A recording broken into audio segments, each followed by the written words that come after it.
It's been said that luck is the intersection of preparation and opportunity. Welcome to the Australian Hunting Backcountry podcast, where we will focus on all things hunting in the backcountry, not just in Australia, but everywhere that backcountry hunting is possible. My name is Tobias, and if you're a hunter with no backpacking experience, or even an expert, I would like you to join me as we explore gear, places, and technologies, hear lived experiences, different perspectives, and share the passion that people have for a hard-earned backpack hunt. I appreciate you being here with me as I try to increase the knowledge that will bring us better luck in the backcountry.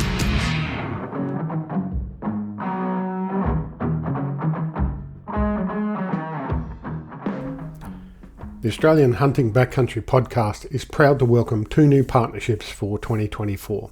Skeleton Optics Australia and On Track Meals are now both sponsors of the show. Skeleton Optics Australia is a family-run Australian-based business offering premium high-performance and durable sunglasses for active outdoor users. Skeleton Optics sunglasses use polarized Zeiss lenses and feature frames designed with lightweight and impact-resistant materials that provide a secure and comfortable fit. I personally now use Skeleton Optics sunglasses and would encourage you to reach out to Chris and Daniela if you would like further information on what glasses might suit you best. On-Track Meals are made in Brisbane and is a 100% Australian and veteran-owned business.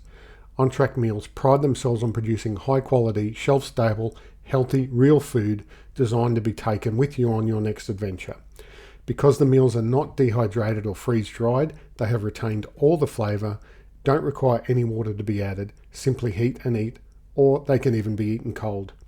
They have a broad selection of meals with many more being planned and cater for some allergies and diet options.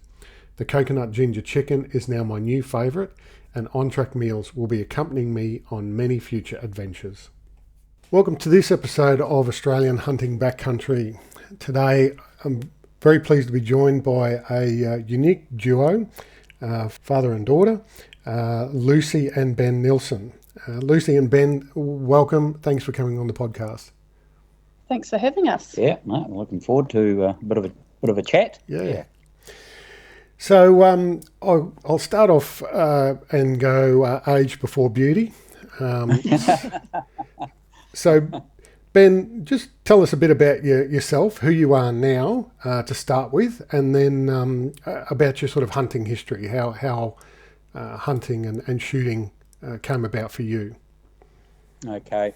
Yeah, well, we're living in Hokitika, and I work in Western Milk Products. There's an engineer doing shift work. So originally I'm from the North Island, so up from the King Country. So somehow I've made my way down here, most because my wife's from here. Mm-hmm. But I've enjoyed this part of the country for the hunting and the country that you can get around in and see, and it's pretty awesome. But as I say, from the King Country up there, so my background really was a lot of pig hunting. Mm-hmm. My father used to do a lot of pig hunting, and so as kids you got not dragged into it, but you went along, and we're off a farm up there. So subsequently, you start off with a slug gun and you're out there shooting rabbits, and you went up to goats with the 22, and then into the centre fires. So did a lot of goat shooting up there as a kid, and a lot more pig hunting, and so it wasn't really a lot of deer up around where we were. So that was a bit of a mystery, and sort of got into deer stalking from there. Yep. And I got in. I was in the army for a few years, living up in Wairau, so I was getting into a lot of deer stalking up around there, namely, chasing seeker and bits and pieces through there, and goat shooting again up the top end of the Wanganui River, and through the army I got down to the South Island here, and from there it sort of, once I got out of the army and that, we got into tar shooting and chasing the chamois, and plenty more shooting, going out after deer and stuff. So that's where I've sort of headed to and where I've ended up. Yep. And just love the challenge of tar shooting. I really like that's a really good challenge. Yep. But just enjoy all hunting really, and I've sort of got back into goat shooting over the last quite a few years now. We've got quite a good couple of spots that we go up to, and sort of eventuated into a bit of long range shooting and Yep. Chasing wallabies down south and doing some long range stuff on that. And so that's where I'm sort of at the moment. And I run a hunting dog too for the red deer. So that's been a good challenge to get into and see him get up and do what he's meant to be doing and getting the odd deer. Lucy and I got a deer there just a couple of days ago, didn't we, with Moose? So, he's come along nicely. He's about 9 years old now, so things are going well. Yep. And that's Moose. That's is it a brown lab? Yeah. Yeah, brown lab. He's got some spaniel in him. Yep. He's his parentage are basically search dogs for search and rescue in New Zealand. So I managed to get hold of a good pup from a mate, and he's made a good deer dog really. So it's good. Yeah, that's roughly me, I suppose. Yeah, all right.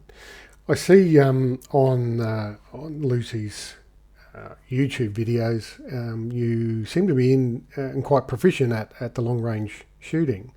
Was that through the army, or was that just through a personal sort of growth? Just a personal sort of growth, certainly we did a bit of long range stuff in the army, but which wasn't really that long range. 300 metres was pretty normal on the range, but hunting wise, that was for me was a long way. Especially, I quite like the challenge of bush stalking.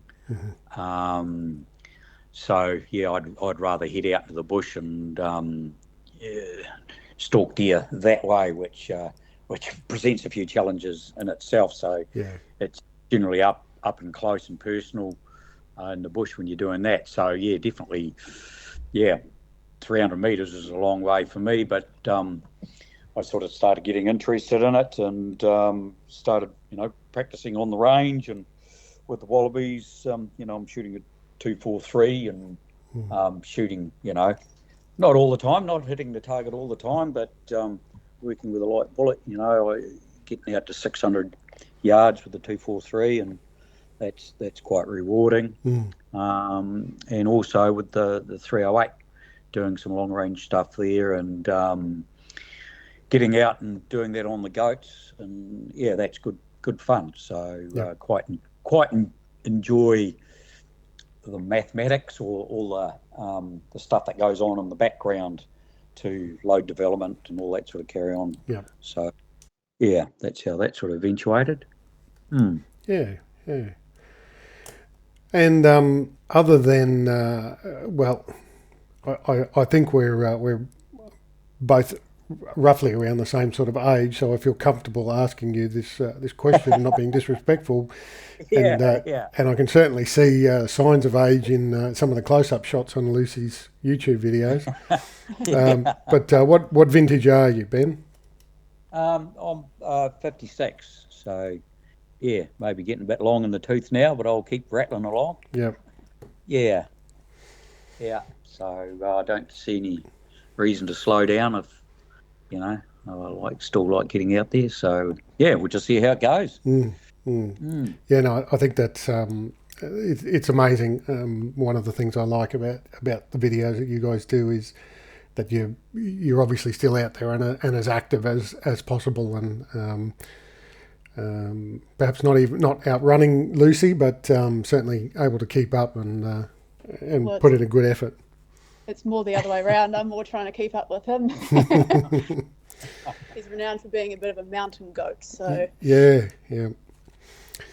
So Lucy, same question for you then. Give us your backstory for hunting and give us a bit of information about who you are now.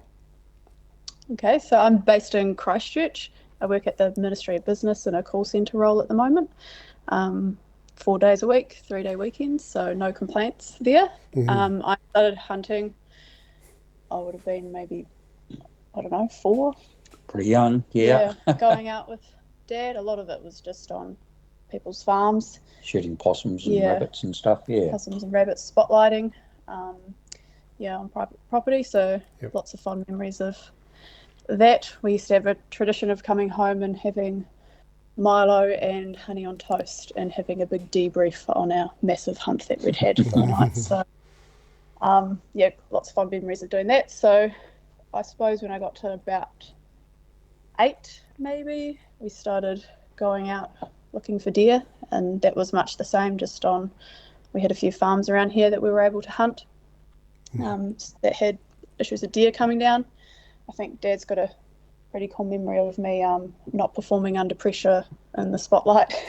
First time I'd seen one. So and then wasn't until I was 12 when I shot my first stag, which was actually pretty lucky. I got a 12 pointer, so I was pretty stoked with that, and I think I've grown to appreciate it a bit more as I've got older. It's quite a wide head. Yes, it's a bit of a problem when you shoot a really good stag for your first one. Yeah, you've got high expectations.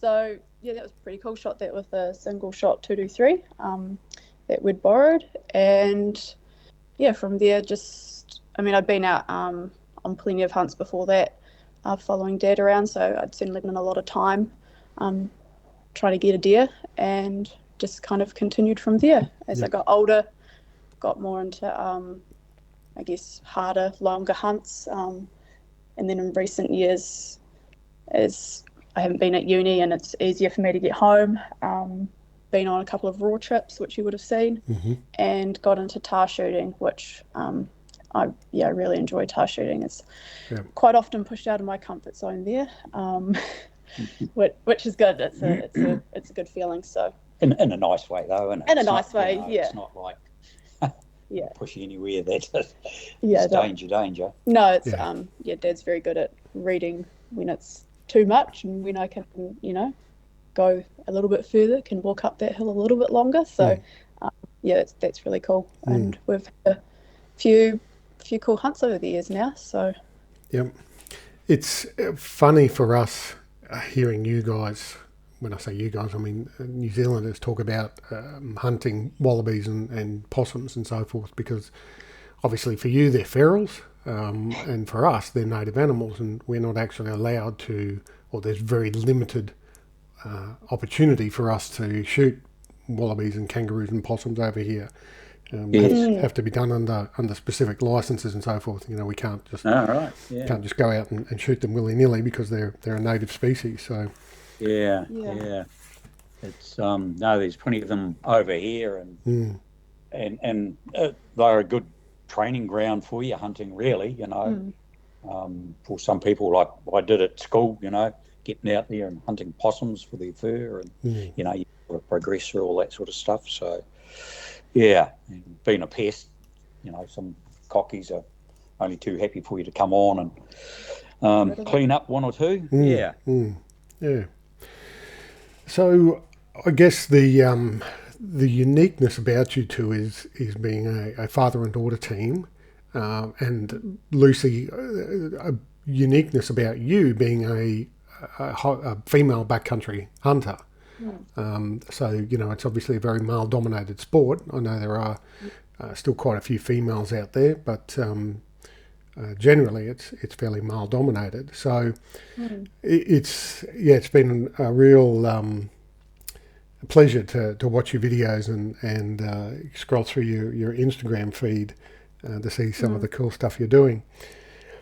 And that's really, I guess, what I'm going to sort of get you guys to focus on now is to talk about some of these cool hunts that you've been on, and you to chop it into to backcountry for chamois, done trips in for reds and for tar and so forth. Is there a specific animal that you think is going to be nominated as your favourite out of those? I would really like to get a big bull tar. I think they look pretty cool on the wall, and they're just amazing animals to watch on the hill. They're pretty majestic. It's I said that at the moment chasing tahr would probably be my favorite form of hunting. You've obviously got the challenge of the cold, and trying to get to them, and and we're obviously doing the long range shooting, so I'm lucky with Dad being all skilled up on that, so I'm trying my best to learn it, and there's that aspect of it too, because obviously shooting out at long range, if one thing's not going for you, it can send that bullet sideways pretty quickly, so there's a lot that goes into it. I probably tahr. I do quite like the bulls. I think the beauty about tahr shooting as well, because I quite enjoy it, is that unlike shooting deer in the bush, when you're bush stalking, you might only have 2 seconds of joy before you shoot the thing, because that's there and then. But at least tahr, you can get out and you can, bino a bit of land and a bit of country, and you're seeing your quarry well and truly ahead of time. You've got to plan your stalk and stuff, so you can see quite a few animals, and that part of it is good, so it makes for a better and enjoyable hunt, I think, to a certain degree. I think deer stalking in the bush is quite a bit of a personal thing. If Lucy's following me, behind me while we're stalking through the bush, she's sort of like, you know what I mean? Like, you're out in front with a rifle, you're fully charged and looking in front. But I think the tahr shooting's good for that sort of thing. It's just different, because I guess our other main form of hunting really is in the bush, and like you say, you don't see the animals, and when you do, that's right then and there, and it's all go. So and the challenges with tahr shooting too. And you've also got, and this was something in one of your last videos as well, about being able to recover the animal then after the shot, and the difficulties, and so where you're placed down on the creek bed or across a couple of gullies, it might look accessible, and then the thing falls, and then all of a sudden you realise, and you see this on a number of YouTube videos from other hunters as well. The thing falls and can't be recovered, and then you're sort of I only got the video as your trophy. There has been a couple of times. I remember there was one pretty decent bull that we'd seen, and we could have tried to make our way up to get a better shot of it. This was a couple of years ago now, but Dad, where we go, he's been there for years and years, so he knows the country pretty well, and was like, it's not worth shooting it because we would never be able to recover it. And so I guess that's an advantage, having that knowledge of the landscape. You're not wasting the animal too. Right. Although you can't help that every time, obviously. You don't know if you don't know, but there's certainly something you've got to take into consideration when doing those long shots. So when you're planning a trip for tahr or chamois, are you going to places that you know and have been to before, or are you exploring new country? Dad's pretty much been a lot of the places. He's spent a lot of time in the hills, so if he hasn't been to that specific spot, he's been pretty close to it, so I'm pretty lucky. I essentially have a full-time tour guide, so most places are new for me, but I guess we try somewhere different when we can, especially those bigger trips. We've got a Wapiti block, which is pretty exciting, and it's somewhere Dad hasn't been, so that'll be cool, going to experience a new area together. Would that be in Fiordland or somewhere else? Yep, in Fiordland. So we've got the first period, so that'll be pretty cool. Yeah, looking forward to that. So that's going to be in the white water. So okay. Be a bit of research going on there to see what's what. But looking forward to that. Yep. But I guess otherwise, we're pretty lucky here on the coast. We're pretty close to the hills. It's about a 10-15 minute drive, and you can be hunting. So Dad's covered a lot of them. Well, like you say, Lucy, I can look out the window and go, oh, it looks fine. I think I'll go today. So, I can see some stars on my way. So it's not as if I've got to plan a big trip, for an hour or 2 hours driving. So, pretty lucky there, really. So make the most of it. I guess in regards to planning our trips, it's the bigger ones. We'll normally plan a couple months out. Also getting, time off work, working with different shifts and things like that. But normally pick a spot, and then Dad's known for his big list. Oh, yes, got to have my list. Write things down. Even though most of them are recited off the top of my head, but I like my lists. So, then we get planning, and then, I'll normally meet Dad wherever we need to meet and go in from there. So in terms of then, for you, Lucy, the gear that I guess is specific to females, because, men and women are different, despite what some people want to believe, but men and women are different, and therefore, you're going to need different things to suit you. Now, I'm pretty confident I can say this because you've advertised it on your social media, but you recently turned 26. Is that correct? Yes. Right. Yep. So I am old enough to know that it's rude to ask a lady her age, but since you've already advertised it and made it public, I felt that was appropriate. Yep. So so 26-year-old woman wanting to head into the backcountry in New Zealand. What sort of things are you specifically looking for in terms of your gear and needing to pack and logistics? Well, I feel the cold a lot more, so I generally have a few more layers and jerseys and whatnot packed. But I guess it's pretty standard. Always make sure I've got a good raincoat. I take my puffer jacket pretty much everywhere I go. Got to keep warm. Yeah, got to keep warm. Good sleeping bag, sleeping mats as well. Dad had a pretty good one that he recommended that I ended up getting. So, but sleeping bag's a big thing, I think, and good tents and things like that. If you get stuck in a tent for a day or you end up in strife, you want to make sure that you're going to keep dry and warm. And I think, Dad also being in search and rescue, I've recently just joined as well. But growing up around that, you're certainly aware of what you should be taking in to the bush when you go. Yep. I think there's a few people that probably go a bit light. Yes, go a bit light and think they'll be right, and get caught out. So it's making sure you've got all your bases covered. If weather does really turn to crap, gloves, beanies, things like that, they're always in my day pack. Yeah.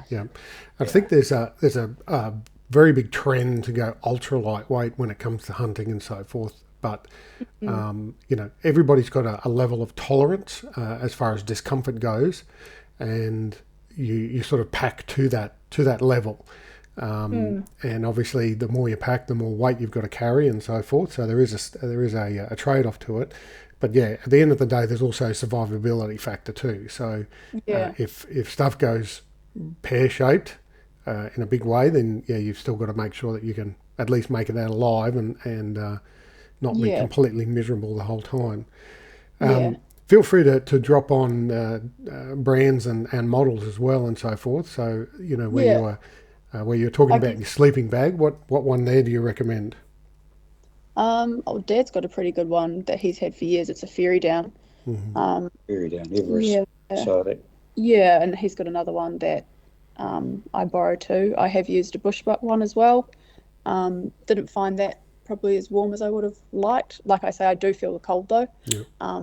So Dad probably would find it okay, but not me. And I guess obviously for women's hunting clothing, we don't really have a huge lot of options. I mainly have Stony Creek stuff. I find their stuff fits well and it keeps me warm. It dries quick. Boots, I run lowers, so I found them pretty good. I got them a couple of years ago and they were quite a step up from my first pair of boots. So it was quite cool to get them. Difference. Yeah, well, getting good boots. Yeah, and getting you're walking along, snow and you're trying to edge your boot in or slips and things like that. It's helpful to have a sturdy boot. So, but yeah, I've recently been gifted a pack from Tatonka as well. So the Bison 60+10. So I'm excited to use that a bit more. We tried it out, put the hindquarters of a yearling in there on the weekend and carried it for a bit. So excited to test that out and see how that goes. Especially down in Fiordland. I'll be using that for 10 days, so she'll certainly get put to the test. Yeah. And the lists, Ben, are they getting longer every year, or are you finding that you're cutting back? Oh no, I think I'm getting putting in a few more comforts in there now. That no, just been refined, and of course gear changes. So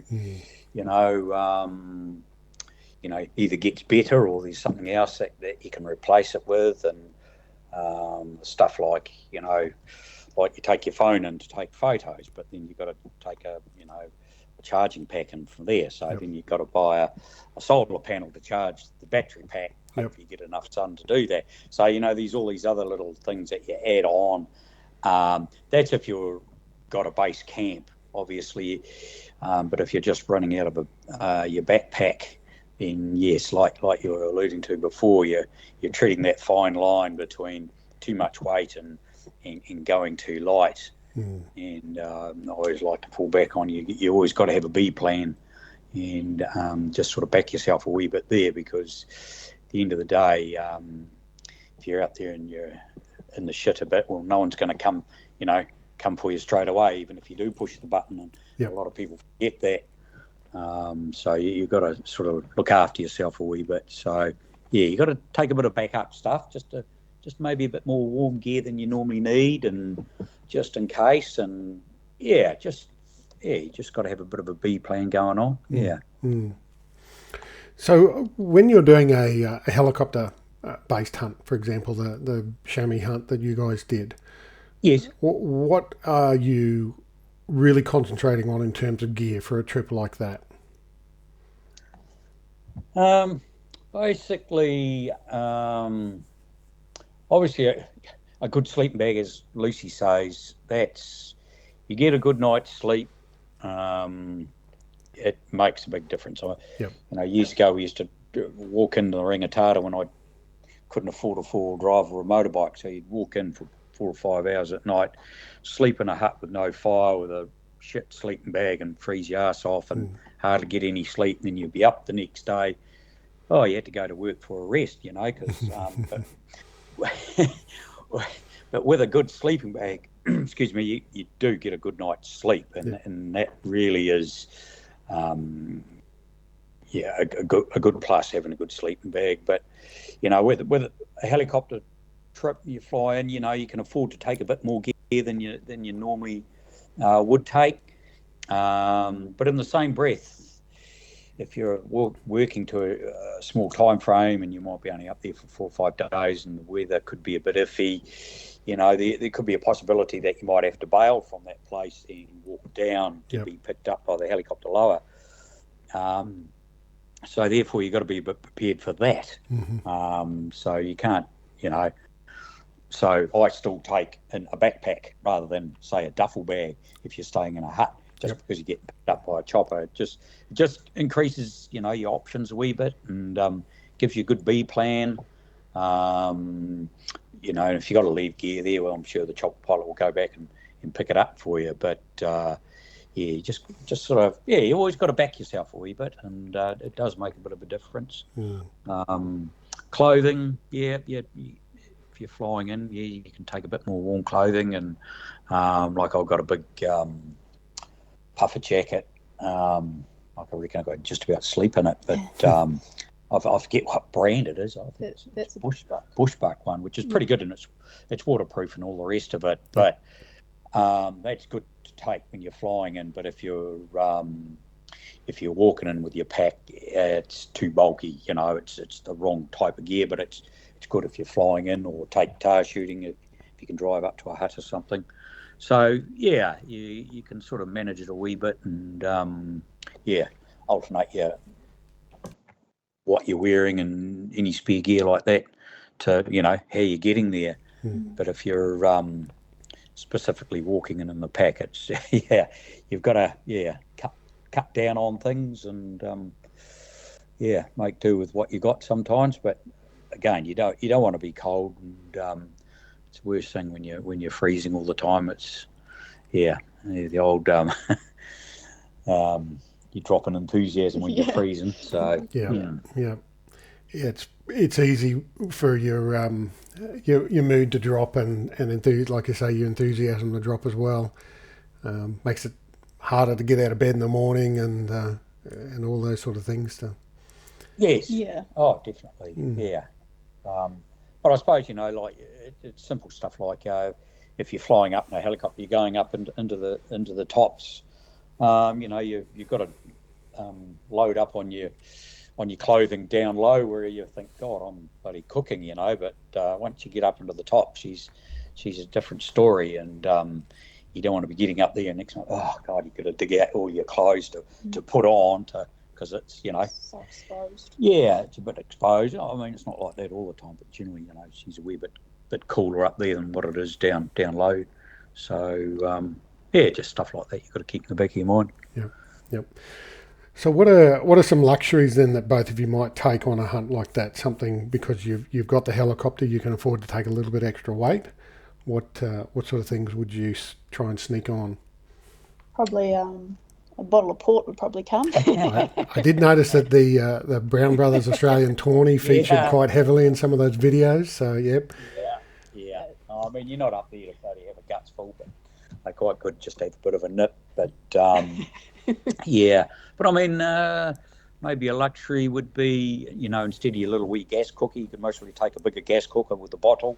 You could take in your if you're flying, you could take in your solar panel for charging up your gear, especially if you're going to be there for a few extended days.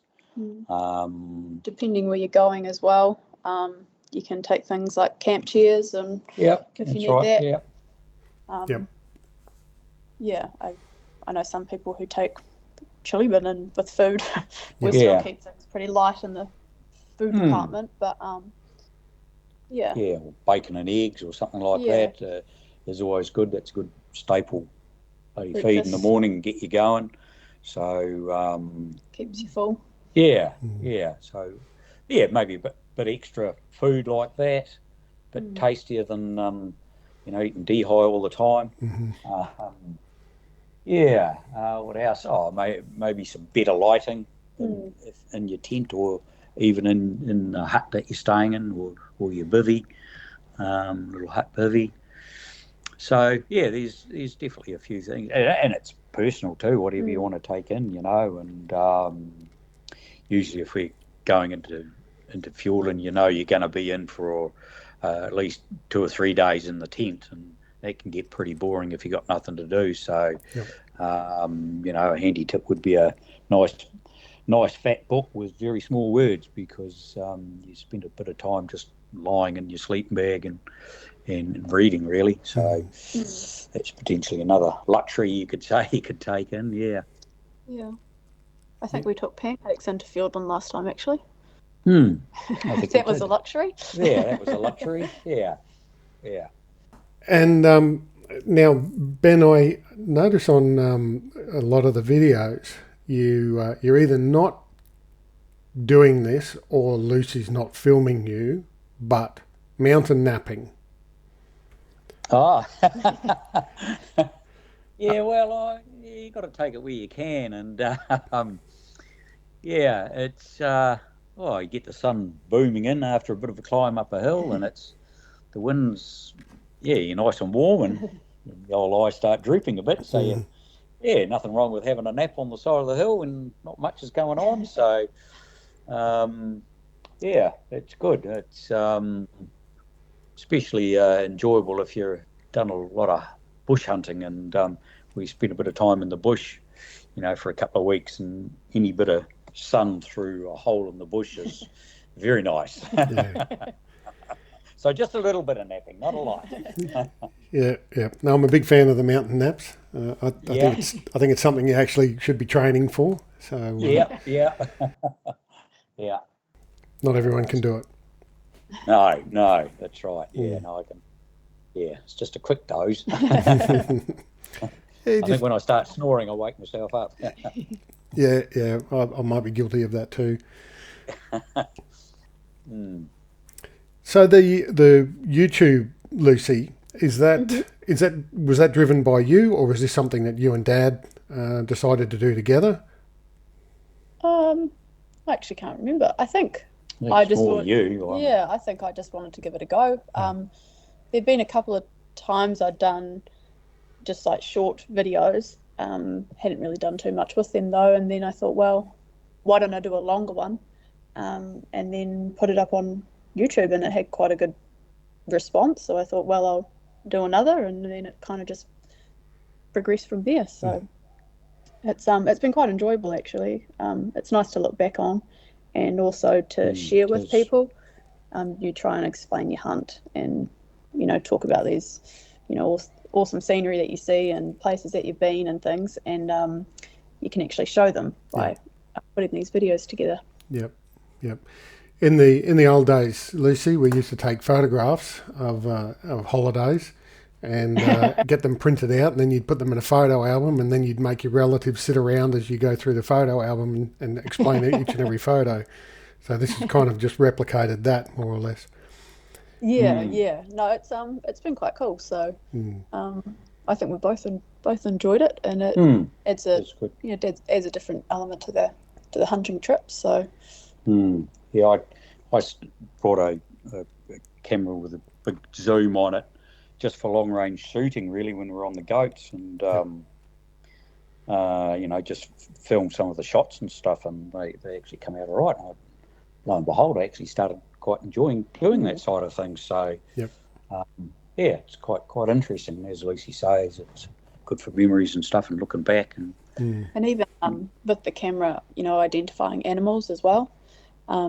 You can take that video or that photo and zoom in further and see whether it's worth going all the way up there to check that animal out. Yes.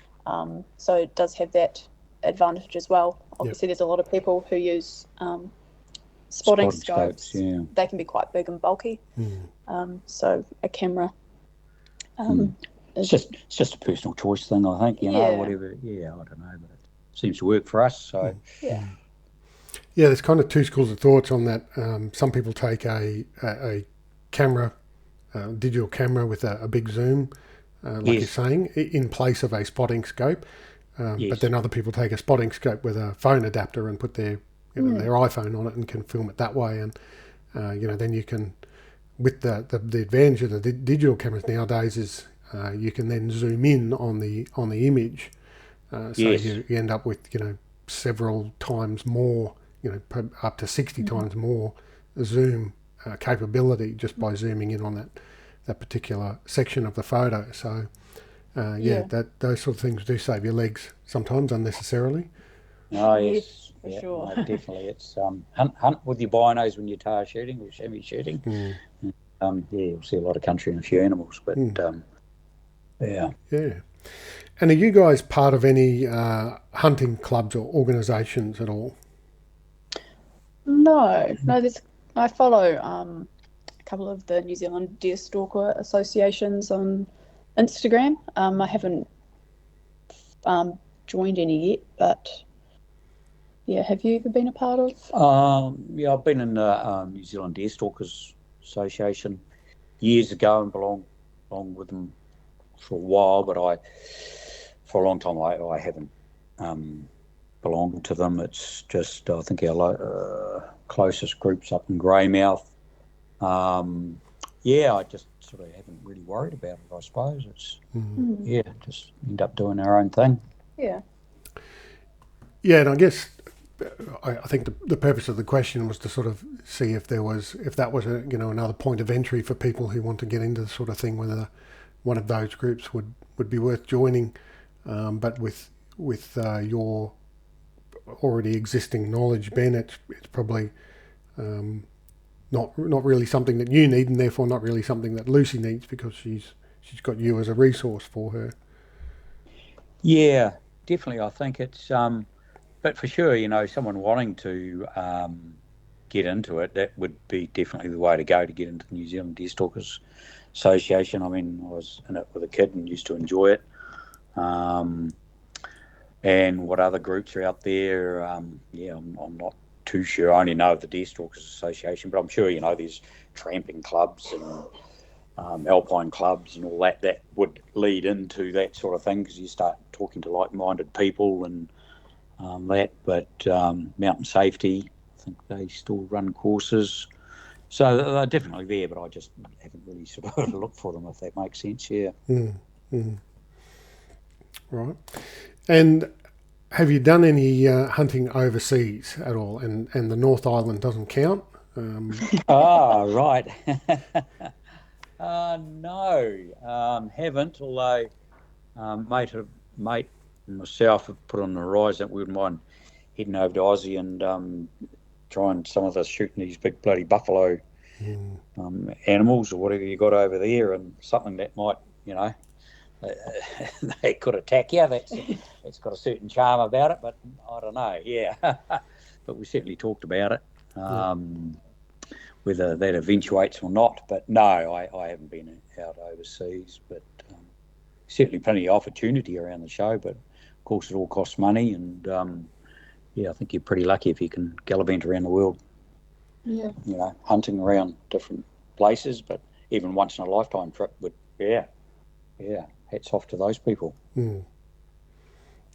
What about you, Lucy? Have you been overseas or any plans to go overseas for hunting? No, I haven't been overseas hunting. I think if I did, I'd probably be tagging along with Dad somewhere. Not sure about these big beasts that can come and chase you, though.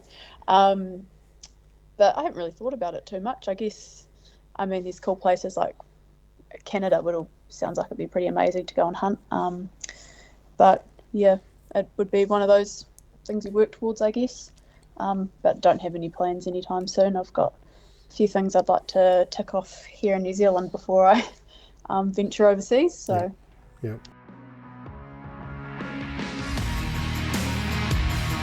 So on this segment of Friends of the Podcast, I'd like to welcome Lawson.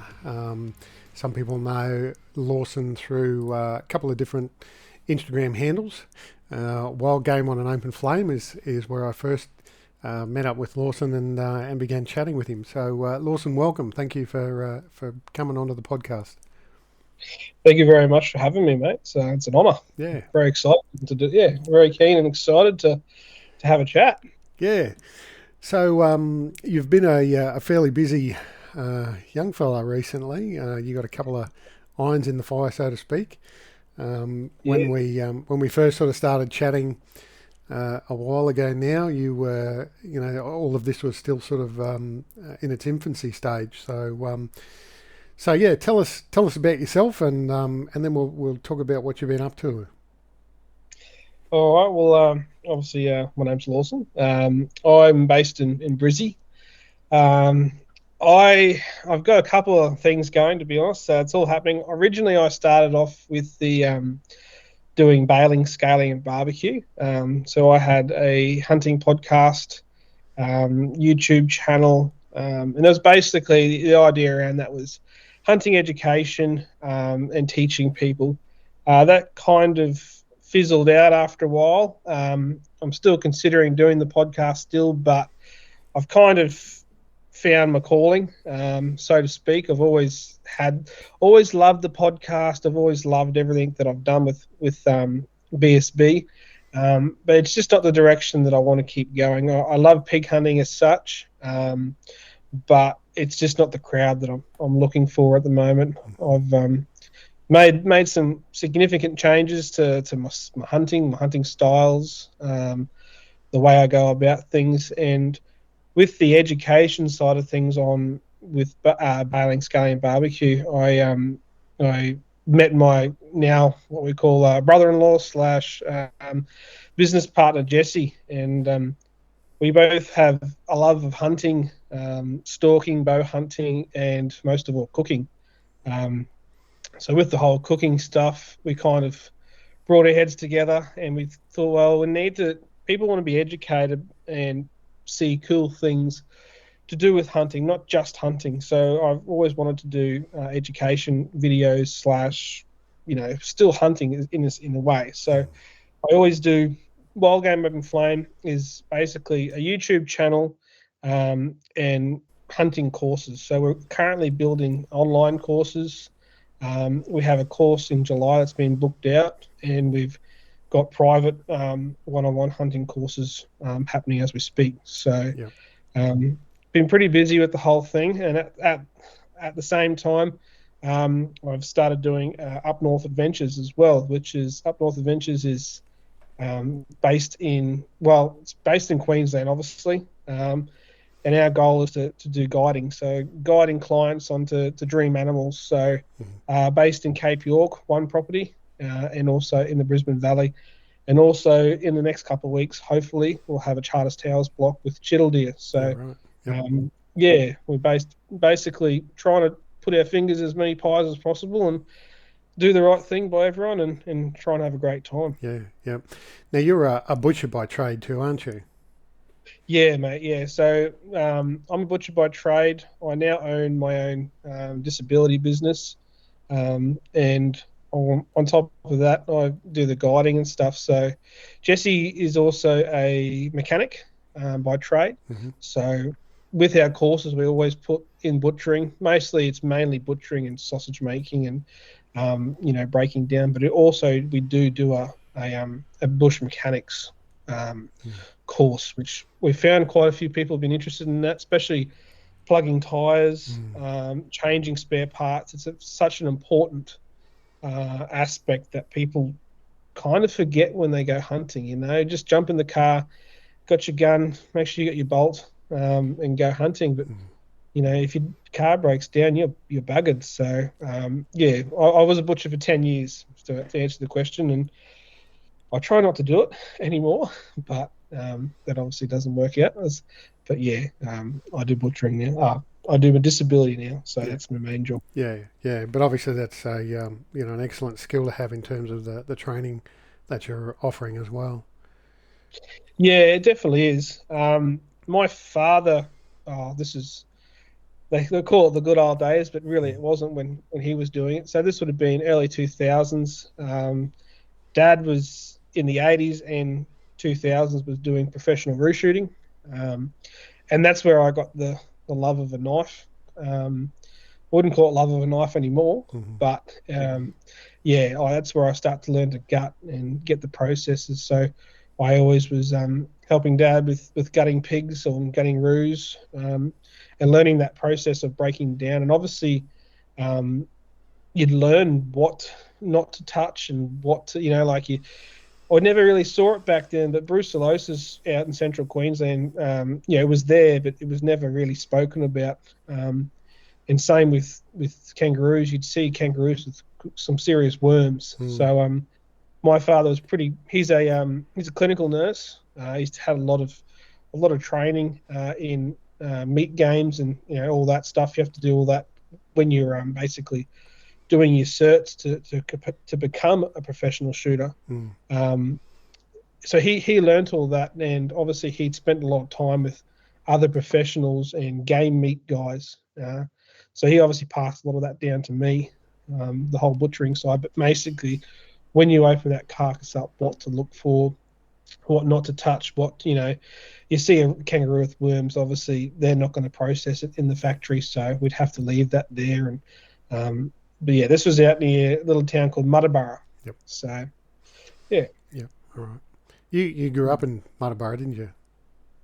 I spent a lot of time in my first 10 years in Ingham, up in North Queensland, and that's where me love for fishing came along. And then, with Dad was going through Queensland Health at the stage, so he was he's still with Queensland Health, but he basically was sent out to Muttaburra to to run the clinic out there. And then we went from Muddabara, I went to boarding school. So then once I got out of school, Dad got a job at Kingaroy, and I went out to Kingaroy, did a couple of years butchering in a little butcher shop called Barul, and did a couple of years there, which was an eye-opener. Made me grow up pretty quickly, but yeah, fascinating area. Even besides the fact of the diseases and so forth, and potential contamination in the meat and so forth, the butchering skills for hunters are something that somebody needs from an early point in their hunting journey, because it's very easy to, just a slip of a knife and all of a sudden you've hit the gut bag, or you've hit the bladder, or and I'm not even talking about gutting the animal, even just in removing the hind legs and the back straps and so forth. You towards the back end of the back strap, you come quite close to the intestines there, so it's very easy to slip and so forth. So you can potentially ruin your meat, your harvest from the animal. So that sort of education, would be valuable from someone like you. It's very it's very important to know where your main points are, like your gut bag, your bladder, because I've seen guys be so excited they've gone in there and all of a sudden they've hit the bladder and urine's gone everywhere. Or they've hit the gut bag, and the second they hit the gut bag, they know, and they go, okay, well, I'm done. I'm like, well, if you just slowed down, took your time, you wouldn't waste that much meat. So yeah, it's very important, and that's one big thing we do on the courses, is to make people slow down. I understand out in the paddock it is quite difficult, and there are ways around that, especially when you're breaking something down on the ground. It's quite difficult, and especially caping. I've talked to Tony Bianco a fair bit about caping, and I've caped out quite a few animals, but I'm still going to get, Tony and I are meeting out in the property next Sunday, and I'm still going to get another rundown, because education. I need it. I'm really bad at doing the ears and the lips. Yep. I just want to double check everything. I want to make sure I'm doing it right, and make sure my procedures are going. It's always my goal normally, if I'm caping, would be to get that deer back to camp. So I would cape from obviously I go as far back as I can, normally the pizzle. So you give the taxidermy a lot more skin to deal with in case I stuff up or they stuff up. Then I always take it to the head, and I take the head off, and I always deal with the head back at camp, because you're doing that out in the field. It's just too much.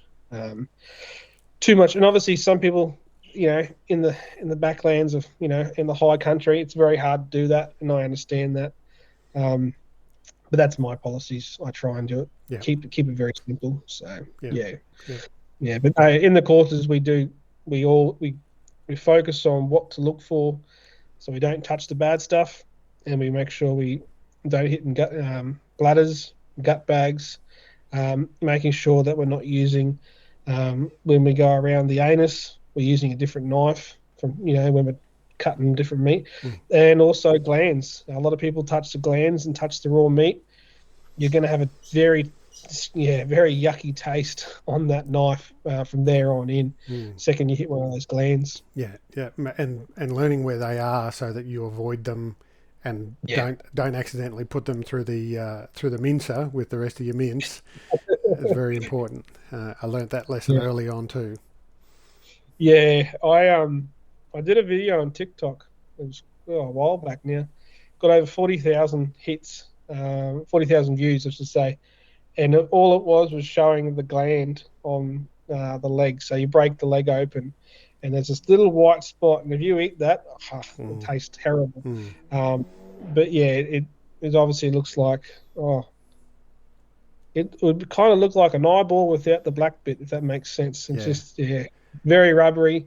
I'd hate to try and eat it. Looks like a big bit of snot. That's perfect. Yes, that's perfect. Yeah. That's it. Yeah, great.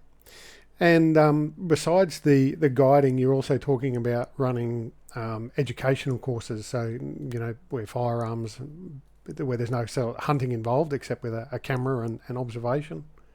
Yeah, so we're working it out. We're still trying to work out how to do it. But a lot of people just want to come out and have a look at deer. I've got one guy booked in a couple of weeks' time. His goal is to see a stag roar. That's all he wants to see. Yep. He doesn't want to shoot one. He would just like to film it. And I've previously bought out one of these the bighorns. I've seen them all over Instagram and all that. So I've used polypipe previously, but I want to give the bighorn a go, and I want to get a nice deer up nice and close to him. Yep. So that's a goal that he wanted to do. He's still coming to shoot deer, and he's coming to one of the courses that we're having in July, and so his goal is to have a bit of one-on-one time, see a red roar, and also learn how to butcher a doe. So that's his goal. And, obviously we're happy to cater for that. Yeah, great. All right. So where are people going to find you? What's the best way to contact you and chat about what you've got on offer?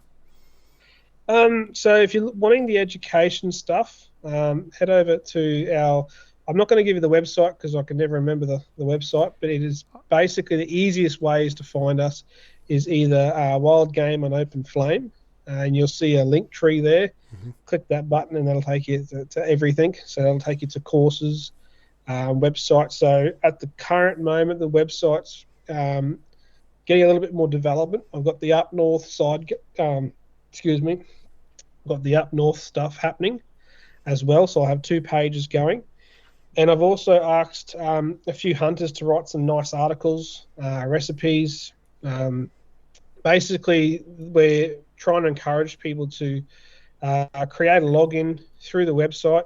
And with that, they get basically free access to our movies. That, we're going to put movies of how hunting really is. So you're actually going to see gutting. You're actually going to see everything, not just YouTube. We have a lot of issues with YouTube because hunting's hunting. You're always going to have I'm not worried about ad revenue. I'm not worried about any of that stuff. I'm just going to show you how hunting is. And Jesse's really good at capturing that.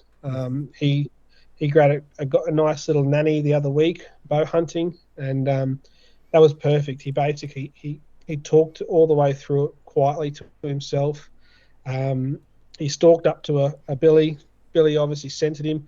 Terrible wind, but Jesse's got away with a nice, quick, clean kill 5 meters away, and then he, poor fella, he had a big walk back. He gutted it. He filmed that. And basically walked all the way back to camp, and then I butchered the whole thing for him. So stuff like that will come into the website where people can see films, recipes. I've got who have I got? I've got quite a few people actually writing up. So I've got High Country hunting gear. Dano's writing some great articles for us.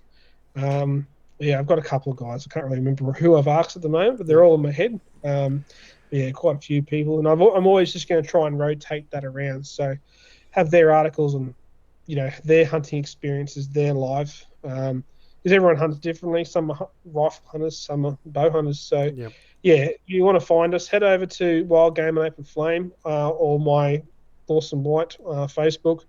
Or Up North Adventures, and you'll get onto the website, which will link you to everything. All right. Well, look, I'll put some details in the show notes, and when I release the episode and put it on Instagram, I'll include some links and stuff there for everyone. So there'll be that way of finding you too. So, mate, really excited to see what else is coming for you, and I'm very happy that your business is up and running.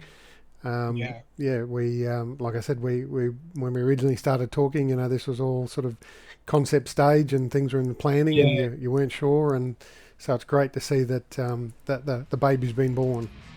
Yeah, thank you very much, mate. Really appreciate it.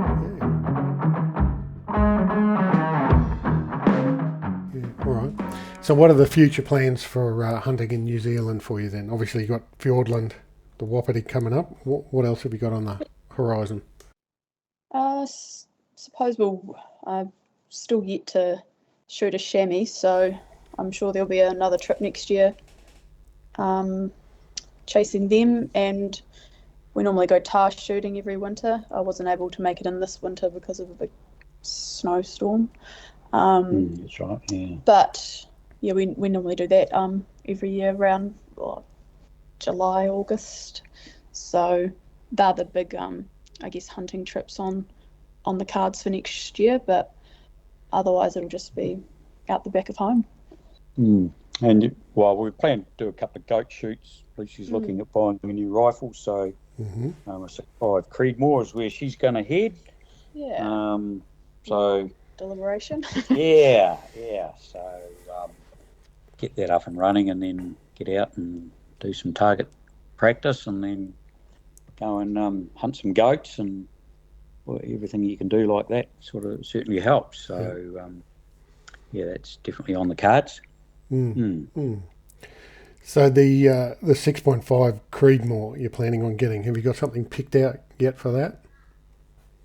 No, not yet. I need to go and have a look and hold them, and we've literally within the last couple of weeks finally decided on what caliber. It's been a bit of a journey trying to decide. Looking for a rifle that I can use long range and in the bush as well if I want, taking into consideration things like recoil as well.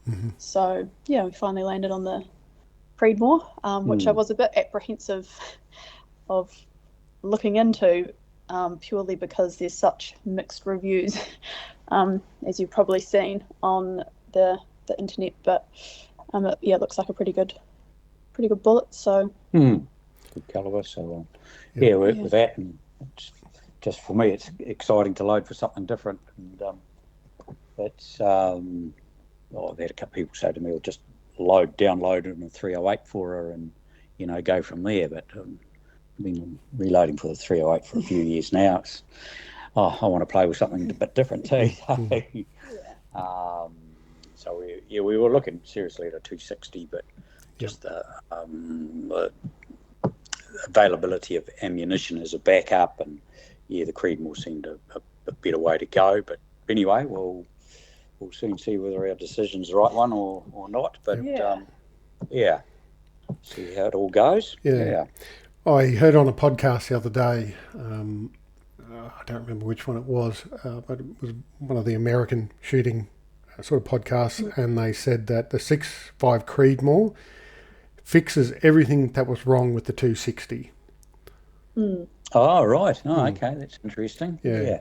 And I know, coming back to your point, Lucy, I know that there's a lot of hate out there for the 6.5 Creedmoor, and I think that majority of that is around people using it inappropriately.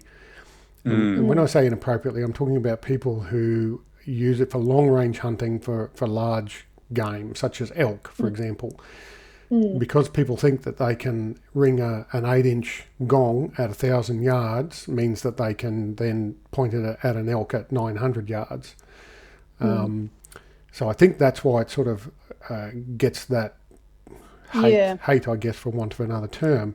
But, the 6.5 Creedmoor has been in existence, for essentially a couple of hundred years, really. But it used to be the 6.5 by 55 Swede. Yes. And the only thing that restricted the Swede actually becoming even more impressive was because of metallurgy back then. So they couldn't build the action strong enough. That's right. Yeah, to increase the pressure and so forth. So the 6.5 Creedmoor kind of overcomes that as well. I used a 6.5 Swede for many years, and killed it. It killed almost like the hand of God. It's just a disproportionately effective cartridge. So I think that the 6.5 Creedmoor, used within its limitations, is going to be more than effective, and a lot of the I guess the challenge to overcome, particularly with long range hunting, is having confidence in the round and the rifle. So if you're not going to be flinching when you're pulling the trigger because you're trying to shoot something that's that's going to cause that, like a large magnum caliber or something for yourself, having that confidence and being relaxed behind the rifle and putting the bullet where it's supposed to go, where it's going to do the most amount of damage, is overcoming a lot of those challenges already. So I think 6.5 Creedmoor certainly going to be appropriate for you. That's just my 20 cents worth anyway. But and that's what we were thinking as well. Recoil's a big thing, and if you're sitting on the hill all day, I'm not the biggest person around, so if I was shooting a 308 all day, it wouldn't be surprising if I started, developing a flinch even with a muzzle brake or a suppressor. So it's just trying to eliminate those factors and have really good shot placement. Yep. And practice is a big thing too. So if you can have a rifle that you're comfortable to go out and put 20, 30, 40 rounds through at the range and practice that way, and not develop recoil fatigue, whether that turns into a flinch or not, you still get fatigued by the recoil, by the constant banging against you and the concussion from the muzzle blast. So if you can do that, you'll become much more proficient with the rifle, and that will go a long way towards being proficient with it. Yeah, we're lucky here. We've got a mate's farm down here. We can go out and we can shoot out to 1,000 yards, and that's all good fun on the range. But we certainly won't be shooting animals out at 1,000 yards. That's just more for a bit of fun out at that distance, and it is good fun. And your same principles apply as 300 yards to 1,000. But practice. And as I say to Lucy, and you alluded to before, you can shoot whatever down the range because you're nicely settled in and you've got plenty of time and no pressure and stuff, and you can hit your gong. But when you're out hunting, as or up on the hill, and you haven't got the best position, and it all, your distance shortens very quickly, if that makes sense. And you've got to be aware of that too. And I think that kind of goes, with the goat shooting that we do. Some people hate the word practicing on goats, but sometimes you just got to get in there and shoot goats, and it is practice to a certain degree when you want to go tar shooting or chamois shooting, and it just makes you a bit more comfortable out there doing it, I suppose. And you have a better understanding when you can take the shot or not take the shot, when I'm just not quite comfortable enough, or I'm flapping around in the breeze a bit too much for this distance. And I think it makes you a better shooter overall. Yeah, no, I think you've chosen wisely there. I think you'll be happy with that. So well, of course, the other side of it too is your projectile choice as well. So we're going through that at the moment as well. I'm sure people are using the wrong projectiles for their hunting, and they're potentially complaining about useless caliber, but it's actually not. It's the projectile that's let them down because it's the wrong choice, But anyway, that's just a learning thing, and working with that and through it. Yep. So it's been a good process. Yeah, it is good.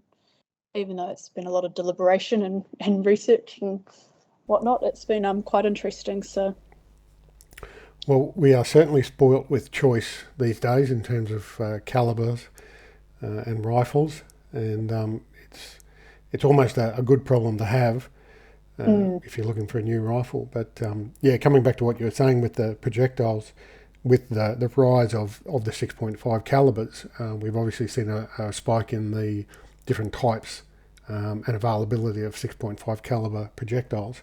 So it's really, there's some really good options out there, and it's a really good time to be sort of getting into that caliber. Yeah, it's certainly going good. We'll just start off with the old Hornady SST, I think, and then move from there, because as you say, there's that many bloody projectile types out there. You got to start somewhere. So Yeah. I think the SST really is, apart from a lead tip type of projectile, is kind of a bit of a vanilla projectile nowadays, with a ballistic tip. But yeah, depending how it all goes and how we find it, we won't know until we do a bit of shooting ourselves with it, and then we can make better choices from there. Yeah, but it's a journey. So yeah, I've got a real interest at the moment in building a 270 caliber mountain rifle, and tossed up between a couple of different 270 caliber rifles. Oh, right. Cartridges, sorry. Yes. And having a rifle built, Frankensteining it, so to speak. Yes.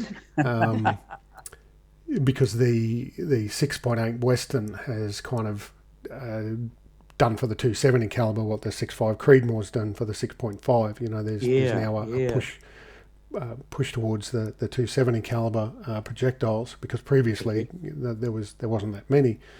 And if you put a different twist rate barrel in it, you can use heavier, longer, higher BC projectiles and increase your effective killing range and all of that sort of thing. So I'm taking a real deep dive into doing some research around that at the moment.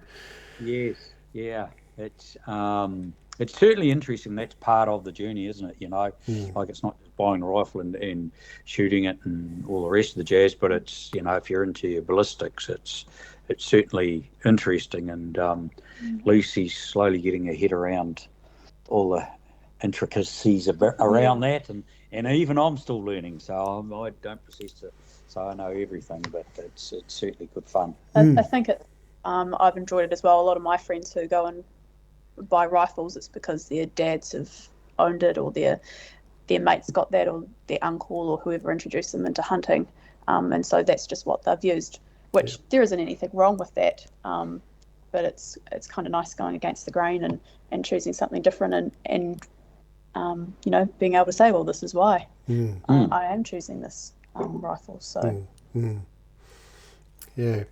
Well, I should point out too, the only reason I'm going for the 270 caliber is in Victoria, the sambar deer that we hunt down there has a minimum caliber specification by legislation. So it has to be a 270 caliber, 130 grain projectile. Oh, wow. Yeah. So, yeah. Otherwise, I probably would have dived down the 6.5 rabbit hole. Yes. Interesting. What sort of size projectile are you sort of looking at in the 270, or you're still mulling that over? Yeah, there's a few producers out there doing some lathe turned monolithic projectiles. In the 160, 170 grain sort of range. Yeah. And if I can, for that. like I said, if I can put the right barrel on it, twist it appropriately, get them to stabilise, and put a little bit more grunt behind it, I think it's going to be a really effective mountain caliber, and put it in a lightweight rifle as well, so it doesn't belt the shit out of you when you pull the trigger. Yes, yeah. It's so. Are you allowed suppressors over there or not? I don't think you are. Suppressors are a dirty word over here, mate. Oh, right. I did hear right. Yes. Yeah. You can get them if you've got a commercial culling license. Right. But no, for the everyday shooters, no. That is one thing we are definitely jealous of you guys about. Yeah. It's You'll notice the boot without a suppressor. I'd be reluctant to shoot a 270 with that one. yeah, but I must, like, everyone my age, we did a lot of shooting without suppressors, and suppressors weren't around in New Zealand, and yes, you suffered for it, although that was the norm, so you didn't think it was anything, different. But and then I put a suppressor on one of my rifles, and should have done it years ago. God, man, it just saves the ears. It's definitely good for the hearing and for shooting over the dog and recoil and all that sort of jazz. But on my X-Bolt, the 308 that I shoot, I've got a muzzle brake, because I thought, well, I'll try a muzzle brake. Of course, the only thing wrong with that is you need good hair protection. Yep. But I got also that muzzle brake, so you can actually disengage the muzzle brake. So you just undo a knurled nut and you can rotate an outer barrel and it covers up the ports. So if you have to do a bit of quick shooting through the bush or through a narrow gut when you're tar shooting, well, you don't have to worry about air protection, so to speak, and you can just up and bang. So I found that quite good. But of course there's pluses and minuses for both of them, and again, it's a personal journey, isn't it? Yeah. I did a lot of pig shooting years ago, through the channel, what we call the channel country, which I don't know if that means anything to you, but basically it's sort of a spider web of little creeks and waterholes and that sort of thing through the Western Queensland. And the pigs get in there and underneath, in shaded areas and wallow in the mud and that sort of thing. And so you sort of literally you come over the top of a bank and all of a sudden there'll be 5 pigs underneath your feet, basically. So a lot of quick shooting and so forth. So did a lot of shooting without hearing protection. When you're a young man, Ben, you probably had this same attitude that nothing could hurt you, and the only thing that mattered, anything that mattered was right now. Don't worry about the future. Consequently, I've got some significant hearing loss in my left ear as a result. But lesson learnt. I made sure my son wears hearing protection all the time whenever we're out. So I'm the same with Lucy. It's it's like put your earmuffs on, or get some. There's some good earplugs out that do work well. But I have found it with earplugs, and you're shooting goats all day. What you talked about before. With just muzzle blast fatigue, and it does get to you. And I found that just good old earmuffs are good if you're going to fire off a lot of shots through the day. So definitely too late for me now, but we'll keep on at Lucy to keep hers on. Hindsight's a good thing. Yes, it is. Yeah, it is. We've got I bought my son and I a set of, I think they're Axel is the brand, AXIL, and they're little electronic earbuds. Oh, yes. So they've got a microphone on them. They're like an earbud where you jam it in, you squeeze it down and jam it in your ear. And they've got a microphone on them that's got a sensitivity sort of meter in it. So as soon as it gets above a certain decibels, it cuts out. Yes. And they've been quite good. So we can still hunt with them and talk to each other, and whisper and hear each other and hear things moving or deer roaring or whatever's going on.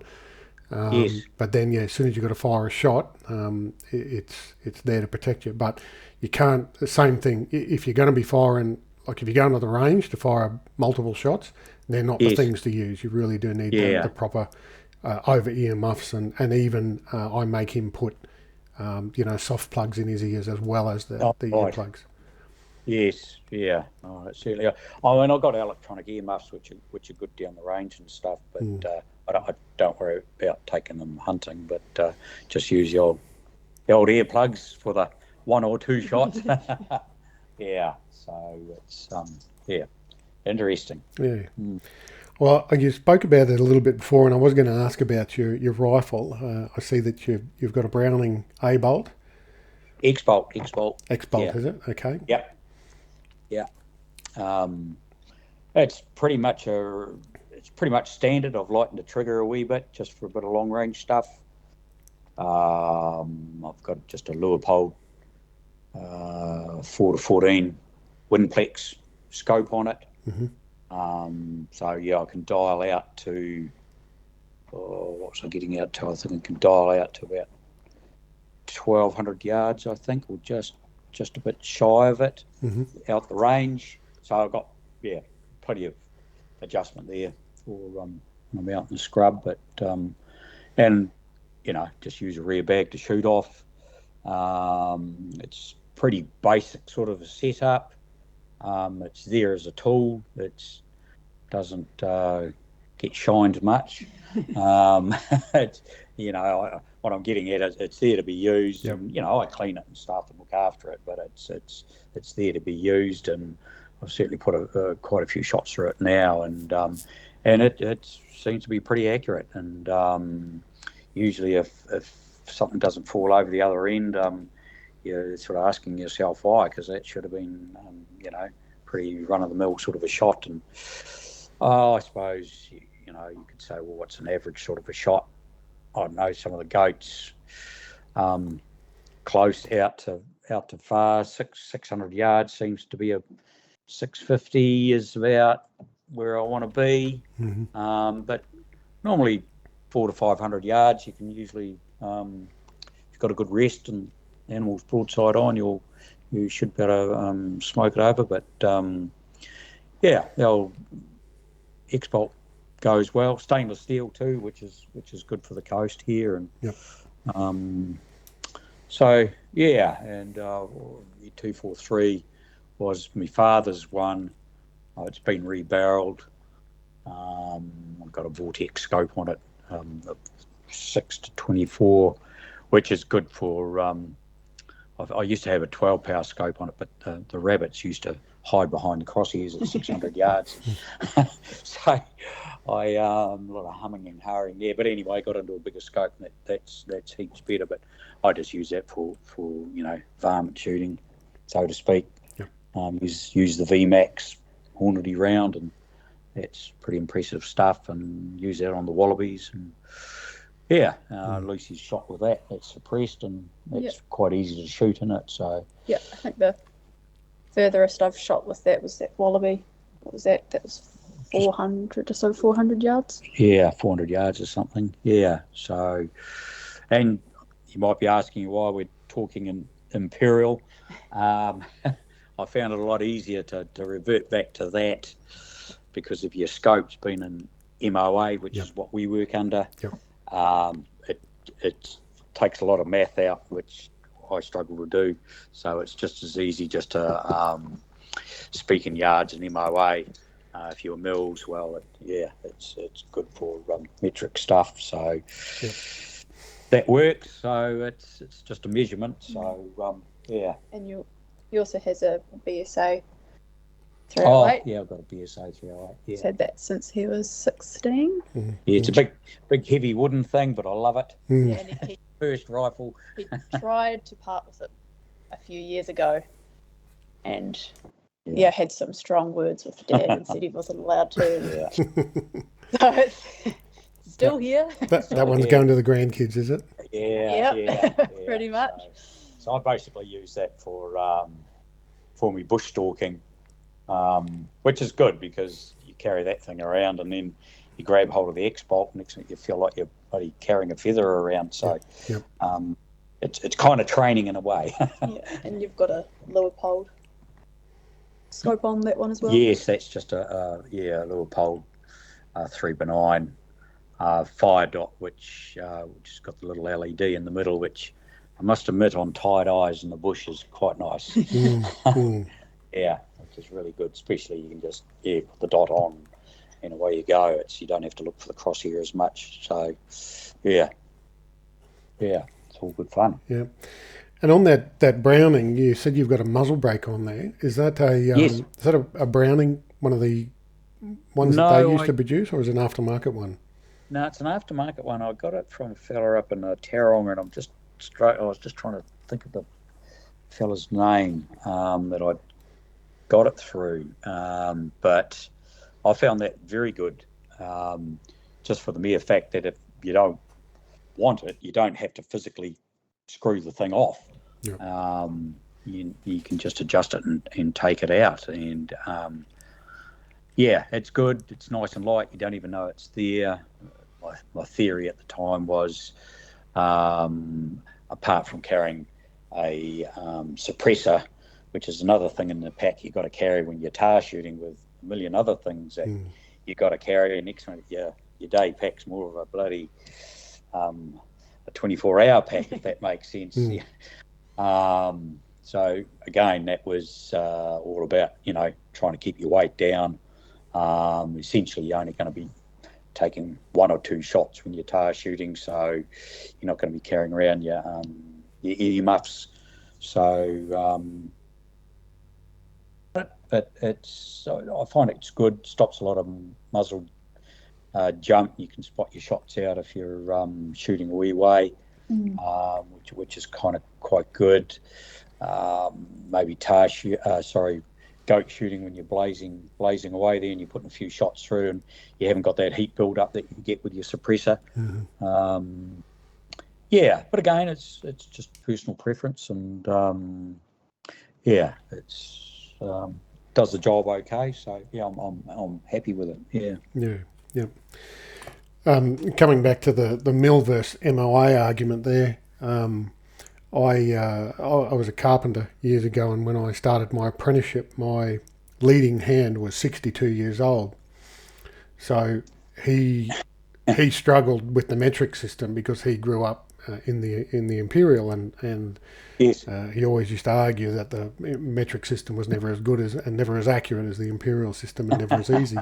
So I kind of had to learn how to use both systems as well, and learn what a yard was and what 16th of an inch is and all of that sort of thing, because sometimes he'd yell things at me, to take 2.5 inches off this piece of timber, or 16th or whatever it was. So you had to learn in a hurry. Yeah. Yeah. Get me the 3/8 drill bit, things like that. So So, and obviously a majority of the scopes out there are in MOA, which is primarily pushed because of the American market, because the American hunting industry is so big, so the manufacturers meet that need, and that's the system that they work in.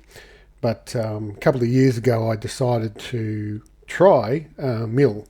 So I got myself a first focal plane scope in mill, and I've got to say it's a heck of a lot easier. Yes. It's just divided by 1,000 basically, and you're away. Yeah. So there's none of this trying to convert it over, and 1.047 inches at 100 yards, which is 90 meters, which is X number of millimeters, and blah blah blah. So a lot less mathing that I have to do in my head. Yes. No, I've got a mate who uses mills, and he loves it. So and he's quite used to it, and whereas I just sort of stuck with MOA. I don't know. It's just maybe I'm just stubborn. I don't know, but I'll just stick with that because that's what I know. So, but but we are looking at maybe with Lucy's scope when she gets it 1.65. We'll go into first focal plane. So there's a bit of change there. Yes. But but no, I don't think it. Like I say to people, it doesn't matter what you do or what you use. If you can hit what you're aiming at, well, keep doing what you're doing. Yeah. So, Yeah, that's right. And for me, it was just, I wanted to do something different. I wanted to, like you said before, you still got to keep learning in this sport, and yes. That's sort of part of the ethos of the podcast as well. Is not just for me to learn, but to help educate other people, and even people who might have been doing this for many years and are very experienced. There's still opportunity for them to learn too, because everything's always changing and developing, and new technology and all that sort of stuff. So it's definitely, and I kind of think the day you stop learning is a bit of a sad day, and for myself, I'm open to new ideas and using new stuff, so to speak. So it's good, and maybe Lucy brings a bit of that with the YouTube stuff, where I just class myself as the limousine driver, and I open and close the doors, and every now and again I get a speaking part. But, so it's Lucy's helping out quite a bit there for me. And the human tripod, when you leave the tripod back in the cabin too, apparently. Yes. Yep. Always pack the tripod. Yes, always pack the tripod. Yes. Yeah, it was a bad decision that day. Yeah, I I knew I'd second, regret it. yeah, and I second guessed you too. Yeah, Are you sure? yeah, true. No, I thought I could get away with it, but no. Just shows you how good a tripod is when you really have to keep something still. It's good. Yeah, yeah. I've started using a tripod a few years ago for for shooting off, and particularly when I was bringing my son into it as well, because he struggled to sort of hold the rifle steady. Nice. So yeah, being able to put it on a tripod and lock it in for him was really the sort of turning point for me for that. But then I started realising how advantageous they are, even just for glassing off. Yes. Putting your binoculars onto a tripod, and being able to use that, and the stability. A 10 power binoculars, when they're on a tripod, they suddenly become a 12 or better power, because you don't have that shake. And then when you want to look at something closer, you just pull them off, put your spotting scope on the tripod, and zoom in on it, or your camera, whatever you're using. So whatever you're using, yeah. They've certainly got their advantages, all right. But it's one of these things that you toss around the back of your mind when you want to be light enough, and do I need it? And I've got a big hill in front of me, and but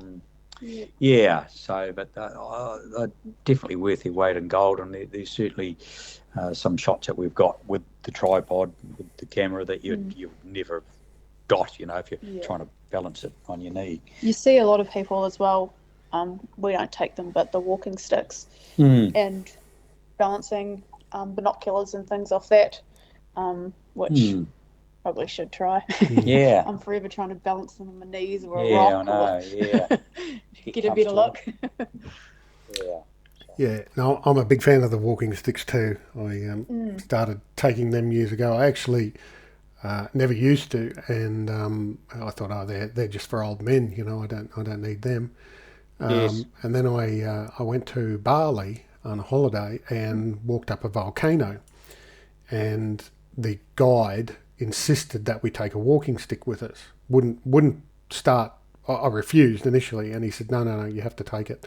So I took it begrudgingly, and then started using it. And when I came back from that trip, I went straight out and bought myself a set of walking sticks before the next hunting trip. All right, yeah. Find them really good. Balancing across creeks, I know I've picked up lone sticks that have been branches and used them before to try and jump across and keep your balance. So you can see that sticks are really do come into play. I've used ice axe as like a walking stick sometimes too for the extra balance. And on steep things. So I guess it's just one of those things you say you'll get, and then you never get around to getting. And then when you use it, you go, "Why didn't I get this earlier?" Yeah. Well, the other thing I use as well, which I'm a big fan of, is the mountain stick. Matt Vincent over there. Mountain Gear is his company, MTN Gear. Yes. And he produces this sort of hybrid ice axe adjustable walking stick. Yeah, so I bought that years ago. I actually bought it in preparation for a trip to go to New Zealand, which was supposed to happen in 2020, but we all know what happened then. Yes. And yeah, I've been using it ever since, and I'm a big fan of that. That's another. You can pop it down and rest your binoculars on it when you need to look at something quickly. It's got this sort of self-arrest system on it. It's a lightweight ice axe. It's not a it's not something you'd go serious glacier climbing with. But yeah, he's got a couple of accessories now. The new models he's got out. I think he's got a snow shovel adapter for it, and something else. Right into it. Yeah. Something worth looking into. It's certainly come in handy. Yeah, I know. Even just crossing rivers here in New Zealand, that can, as you mostly know yourself, it can be very handy. Checking, the depth out and the flow and bits and pieces, and aiding you as you're getting across. So it's definitely worthwhile having the old walking sticks. I don't really use one at all too much myself. Find them a bit of a hassle in the bush, especially if you're crawling around a wee bit. Yeah. It's flapping around, getting caught in stuff. But up on the tops and stuff, and going up tracks, crossing creeks and stuff, they're brilliant. Yeah. Yeah. Like everything, it's a compromise. Can be a pain in the bum, particularly in long grass. They're more of a pain than they seem to be help. But then, the other advantage too is in long grass. I don't know about you guys, but over here we've particularly some of the areas that I hunt, we've got these little rocks, and I call them ankle breakers, because you step on them and they're just sitting on the surface, and when you step on them, they come loose. And then next minute, you're standing on the side of your ankle and run the risk of falling over. And I can't count the times that walking sticks have stopped me from falling over or causing a serious injury. So definitely worth your weight in gold there. But I don't think we'll be chasing Wapiti with our walking sticks down there. No. I think they might be a bit more of a pain in the butt than anything. But you never know. It's see how it goes. Yeah. So, Lucy, from a female hunter's point of view, what are some bits of advice that you would give other females out there who want to get into doing some hunting, or to their partners, about encouraging them, or how they can assist them to sort of make the transition into that hunting? Yeah, I guess as you said earlier, it's obviously quite a male-dominated sport. So for some women, even just getting over that fact can be quite daunting. Putting yourself out there and just giving it a go. And I guess if there's partners that are wanting to get their girlfriends into it, start off easy. Don't go too hard out straight away. And I guess that's like anyone who wants to get into it. You don't want to make the first time unenjoyable. You want to kind of set them up for success as much as you can. Otherwise you just end up putting people off, and I think that's probably where a few people go wrong, is that they go, oh, you just come out with me, and they just hunt how they normally hunt, but forget the fact that this is the first time someone's crossed a river or climbed a hill with no track. So it's just being mindful that they don't have that experience, and just giving it a go. I mean, there's so many different types of hunting. I've got friends who love going on big missions in the bush, and I've got friends who will only hunt private blocks, and I've got friends who enjoy walking through farms. So there's certainly different types of hunting that you can get into, and you don't have to like all of them as well. So you just got to find what fits right for you. And I guess the biggest thing is just pushing past that. Not only boys can do it, girls can do it. And I think probably there's a lot of guys out there that think just because you're a girl you can't handle the jandle and put a big day on the hill and get amongst it. So maybe sometimes guys need to shift their perspective on things as well. Yeah, and look, I suppose if there's opportunity as well to invite a female along, doesn't have to be your girlfriend, doesn't have to be your partner, it can just be a female that you happen to know that has expressed an interest, then we should be looking for that opportunity. Sorry, go on. Oh no, you go ahead. I was just going to give an example that I met a young girl at a hunters event last year, I think it was, and she was going along because she wanted to get into hunting, and in particular deer hunting, and lived a few hours drive from me. But anyway, we ended up touching base after the event, and I invited her along on a red deer hunt, because over here in Queensland all of our hunting has to be done on private land. We don't have any public land access in Queensland, Right. So that's another big thing that we're jealous of you guys for. So suppressors in public land. So we took her out, and we didn't shoot any. Well, she actually shot a feral dog, which was a great event. But we didn't shoot a deer. But we got to see deer. We got to hear them roaring, and we got to stalk in on some. So that was as enjoyable for me to see her do that, face the challenges. Put up with the heat and the bugs and the long grass and all of that sort of thing. Discomforts. Yeah, it's interesting when you talk about the heat and the bugs and that. I can sort of relate to, and you enjoy seeing her do that. And it's the same for me with Lucy, daughter coming out and doing this sort of stuff. And it's good, and I've encouraged it and embraced it and tried to do all the right things. Sometimes she's been tears when she's been younger, but and you think, oh, I overstepped the mark there, but but you work through it and stuff, and and it's about, as we spoke about earlier, pushing I guess each other as well in some respects out of your comfort zone. And it's like I said, I'm lucky because Dad knows when I've pushed the boundary and when we need to stop. So there's been a couple of times where he's been like, right, I think we'll just stay here. There's one moment in particular when we were tar hunting and we went way up this slip, and then it was quite tight up the top, and I was shaken and using my crampons and nice axe, and it felt quite steep to me, and just felt a bit exposed. And I mean, if I'd slipped, I wouldn't have hurt myself. I would have just given myself a bit of a fright, and I would have gone for a wee slide. But and we had a plan for that hunt, and that was to get up onto this ridge, and we didn't get there, and that was okay. We still got into a pretty big spot, but it's nice going with someone who knows when you to stop as well, because sometimes I can be a bit like, oh well, maybe we'll just go a little bit further, because you don't want to let each other down as well.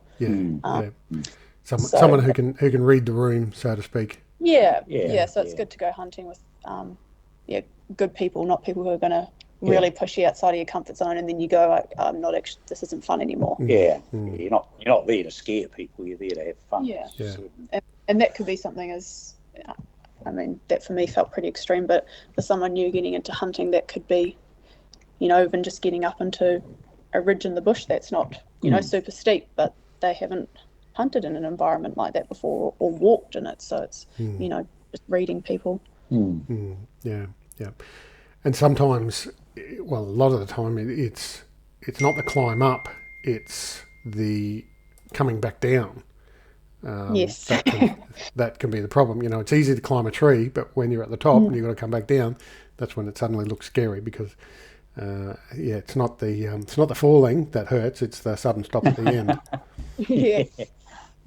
That's right. And and if you've been Tasha, you know what that's like.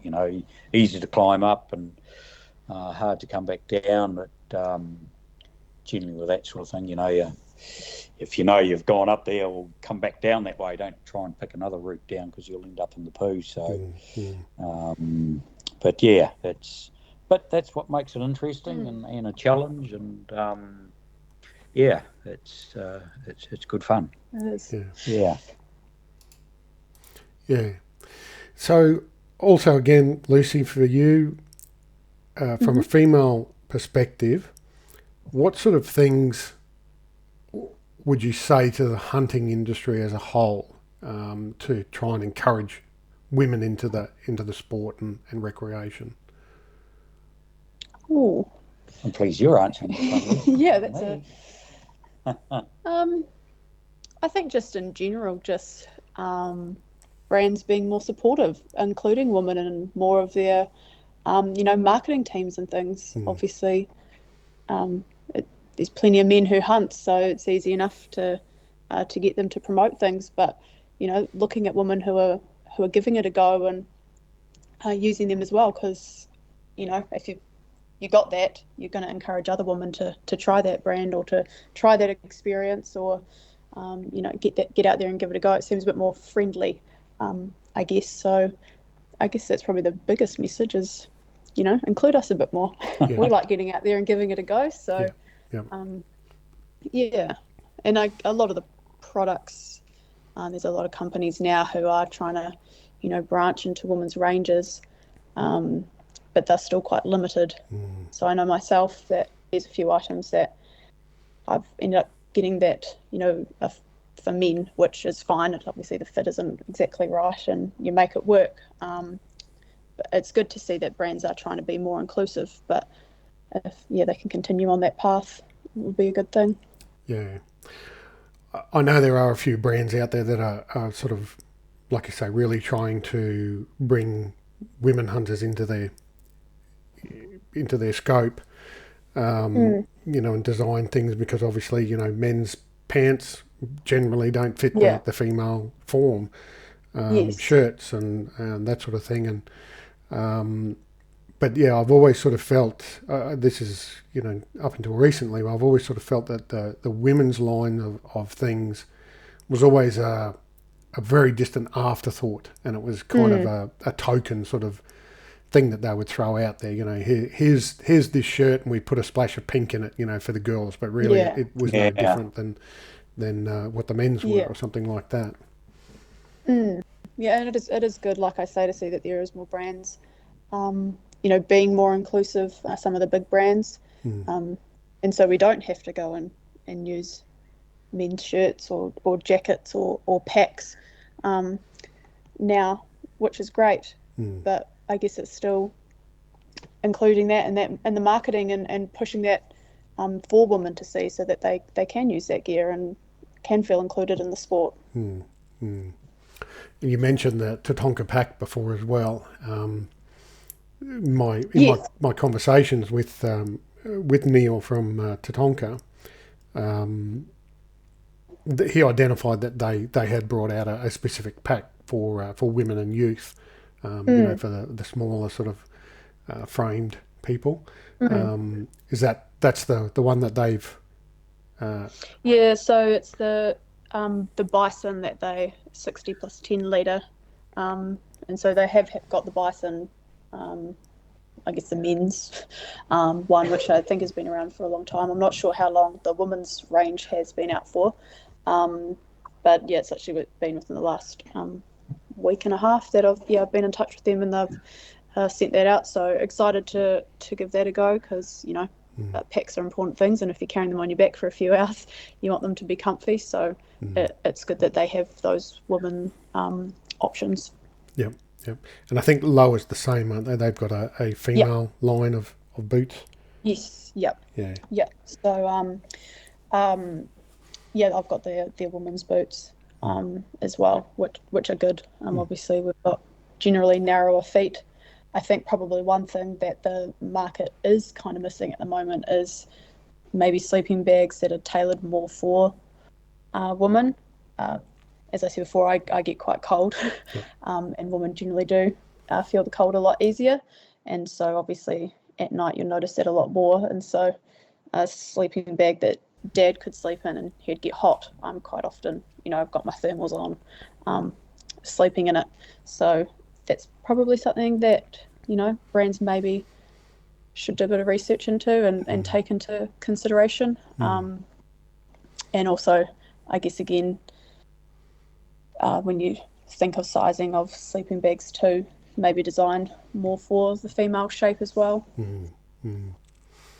Yeah, I can think of one off the top of my head, and I'm only using this brand because I'm aware of it, not because I'm affiliated with it or promoting them or anything, but Cedar Summit a pretty good range of sleeping bags, and they do design some specifically for women and body map it because they recognise that those two things that you spoke about the size and shape of the female form and the usually feeling the cold a bit more.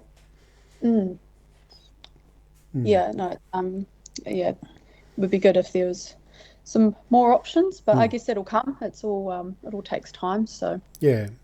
But this is, I guess, where it's good that people like yourselves are out there, really pushing that whole, women can do and are interested in this sport and chasing these adventures, and the companies need to come on board and put a bit more support and research and development and so forth into products that are going to be suitable for you. Yeah. I mean, you can make it work, but it'd be nice if there were things that were a bit more female friendly. Yeah. It's something to work on, I suppose. Yeah. Yep. So what's your hope for the YouTube channel then? Well, I think it's quite nice. I like sharing Dad and I's hunting experiences. Like you say, it's pretty unique, so it's cool to share. Bring people along, and if there's any helpful tips and tricks that we can share along the way, then that's great, and inspire people to get outside. I guess there's this day and age with technology, there's a lot of people that tend to stay inside and on the TVs and iPads and whatnot. So promote that you can get out there and have a good time and create some good memories. It doesn't necessarily have to be these massive trips, but you can adapt it all to what suits you. And like you say, to fit it into that 3 or 4 day weekend or whatever the timing is that you have the opportunity to do it. Yeah, if you've got time to do a day trip or an overnight, or just get in and do it, and get a group of friends together, and it doesn't have to be a big walk. It could be something that's an hour, and you put your tent up and hang out. Or go fishing for an afternoon, things like that. Get outdoors, because here we're really lucky. As you point out, we can go out in public land and do things like that, so taking advantage of it. Yep. Yeah, and you've got some magic country over there. I did a trip over there a few years ago. It wasn't a hunting trip, it was more of a holiday, but I certainly went over there with the intention of looking at potential hunting spots and visiting every hunting and fishing shop that I could find along the way as well. So yeah, flew into Christchurch and then sort of drove across to the west coast and down and into the Fiordland and what's the big I've gone blank. The water. Milford Sound. Milford Sound. No. Thank you. Milford Sound. Yeah. Did the boat trip in Milford Sound and then sort of drove back through the middle and up the east side. So beautiful country and always wanted to go back. I'm actually planning a trip next year, in May next year.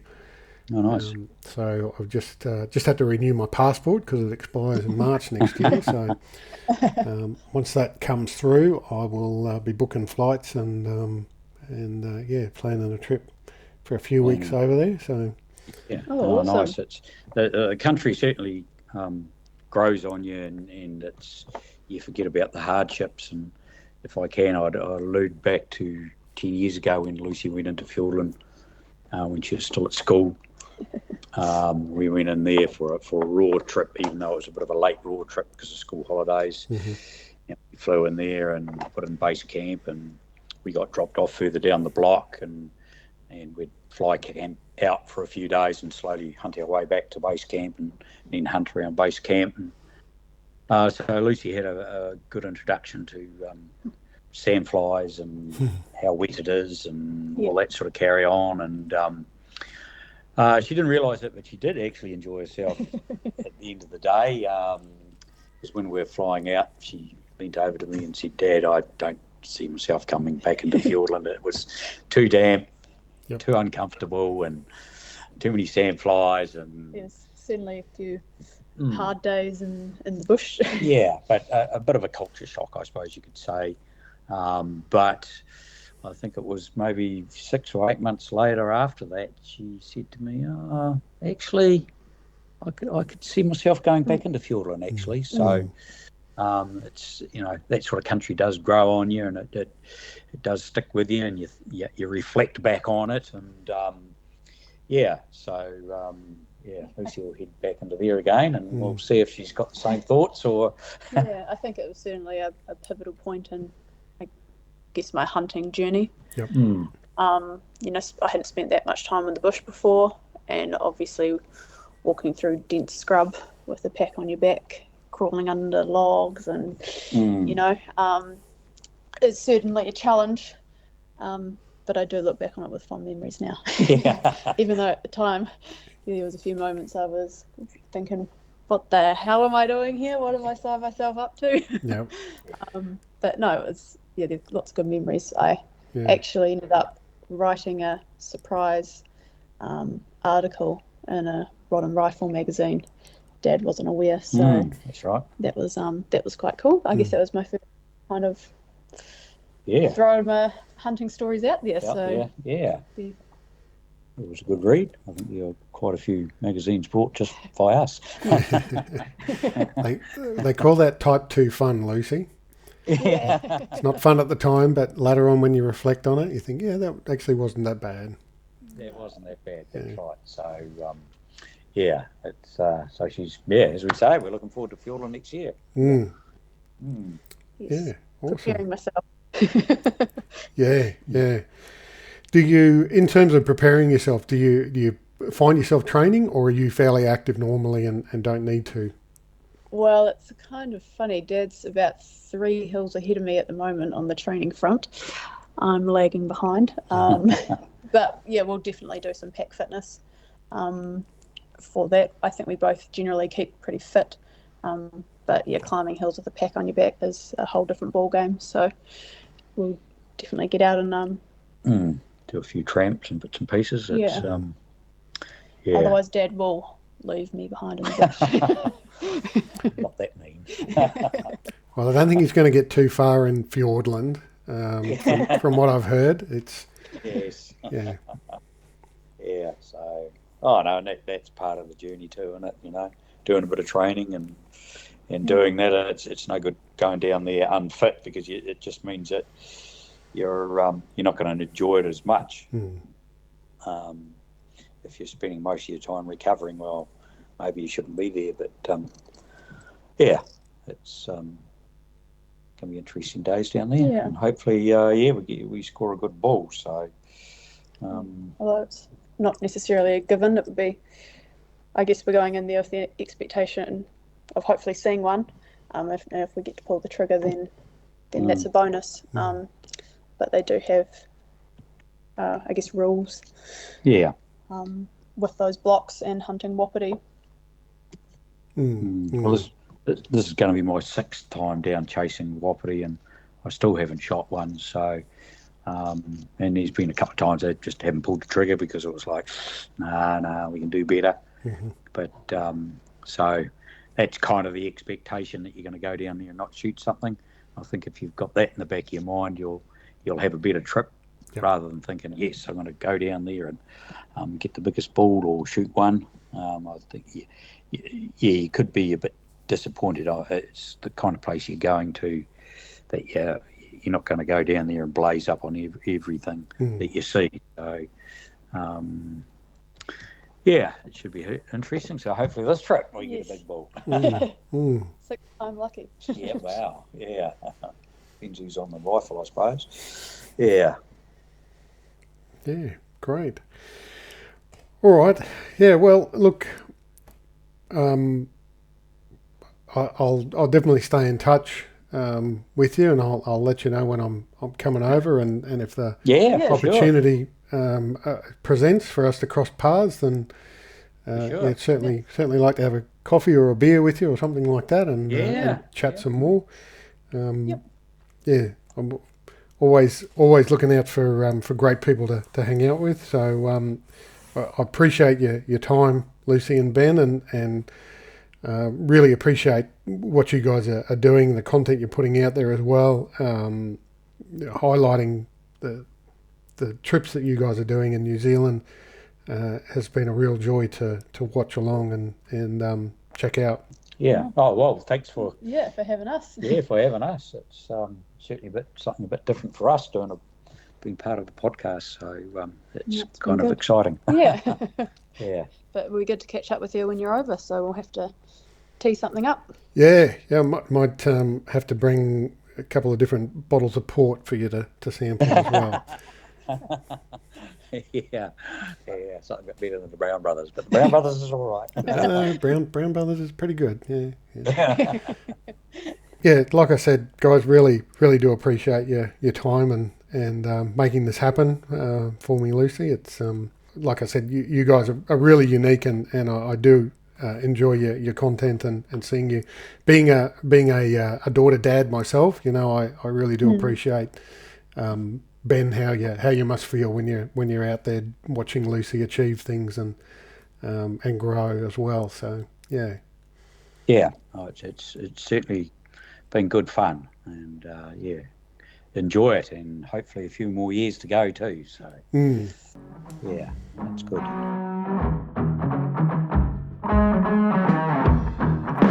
Hey, thank you for listening in. If you'd like to contact me for a chat, pass on any feedback, or have some ideas for future podcasts, please reach out to me on Instagram at australian_hunting_backcountry, or email australian.hunting.backcountry@outlook.com.au. For now though, please look after yourselves and your mates.